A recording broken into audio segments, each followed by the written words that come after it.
ಇವರ ಮಾತಿಗೆ ಕಿವಿಗೊಡಲಿಲ್ಲರೆ ಯಾವ ಸರ್ಕಾರ 15 ವರ್ಷವನ್ನು ಮೀಸಲಾತಿಗೆ ಪದ ಕೊಟ್ಟ ನಿಂತಾರ ಇವರ ಮಾತಿಗೆ ಕಿವಿಗೊಡಲಿಲ್ಲ ಯಾವ ಸರ್ಕಾರ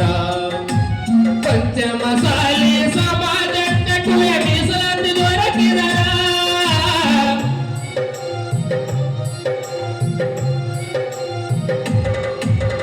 ಪಂಚಮಸಾಲಿ ಸಮಾಜಕ್ಕೆ ಕುಲ ಮೀಸಲಾತಿ ದೊರಕಿದರ ಬಡವರ ರೈತರ ಮಕ್ಕಳೆಲ್ಲ ಆಗ್ತಾರೆ ಉದ್ಧಾರ ಮದುವೆ ಕೇಳ್ರಿ ಇವರ ಉಸಿರ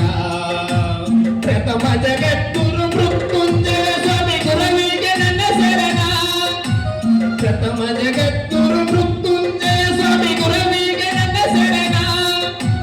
ಮೀಸಲಾತಿಗೆ ಪದ ಕೊಟ್ಟ ನಿಂತ ಹರಗುರವಿಗೆ ನಮನ ಶರಣು ಮಾಡಿ ಹಾಡುವೆ ನಾನ ಶರಣು ಮಾಡಿ ಹಾಡುವೆ ನಾನ